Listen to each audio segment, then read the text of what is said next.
सनातन का अपमान हुआ तो प्रधानमंत्री नरेंद्र मोदी ने भी अपनी पूरी की पूरी सरकार और सभी मंत्रियों को चेता दिया कि जवाब माकूल दिया जाना चाहिए। उदयनिधि के सनातन विरोधी बयान पर इस समय देश में जबरदस्त सियासी संग्राम चल रहा है। अब इस खेल में लड़ाई एफआईआर वर्सेस एफआईआर तक आ गई है। अयोध्या के संत परमहंस और बीजेपी आईटी सेल के हेड अमित मालवीय के खिलाफ तमिलनाडु में डीएमके की लीगल विंग की तरफ से एफआईआर दर्ज कराई गई है।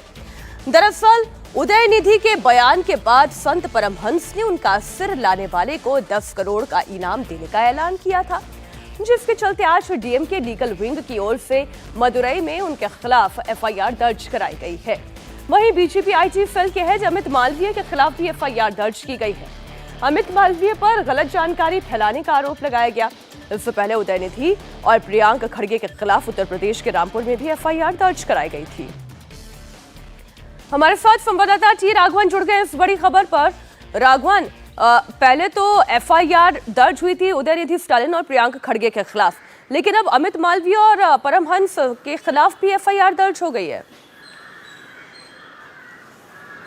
जी बिल्कुल, देखिए मीनाक्षी, डीएमके ने ये तय कर लिया है कि वो किसी भी कीमत पर उदयनिधि स्टालिन का समर्थन करेंगे। एक मंत्री होने के साथ साथ, सीएम के बेटे होने के साथ साथ वो जो यूथ विंग हैं उसके जनरल सेक्रेटरी भी हैं। उदयनिधि स्टालिन के बारे में ये कहा गया है कि उन्होंने भी अपना स्टैंस जो है बिल्कुल क्लियर कर दिया। उन्होंने कहा कि उन्होंने कुछ भी गलत नहीं किया है, जो अंबेडकर ने कहा था उसी बात को उन्होंने यहाँ पर कोट किया। इस वजह से पार्टी ने ये डिसाइड किया है कि इस मामले को लेकर उदयनिधि स्टालिन का पूरा बचाव किया जाएगा। इसी कड़ी में हमने देखा कि कल कोयम्बटूर में भी जगह जगह पोस्टर लगे हुए थे, जिसमें अयोध्या के संत को ये चैलेंज किया गया था कि अगर उनमें ताकत है तो वो उदयनिधि पर हाथ लगाकर दिखाएं। और ऐसे ही हमने देखा कि मदुरई में जो लीगल विंग है, चेन्नई में जो लीगल विंग है, अब वो लगातार बीजेपी नेताओं के खिलाफ, उन संतों के खिलाफ जो उदयनिधि स्टालिन का विरोध कर रहे हैं, उनके खिलाफ में मुकदमा दर्ज करवा रहे हैं।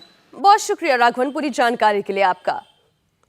सनातन के अपमान पर इंडिया कैंप में भी घमासान मचा हुआ है।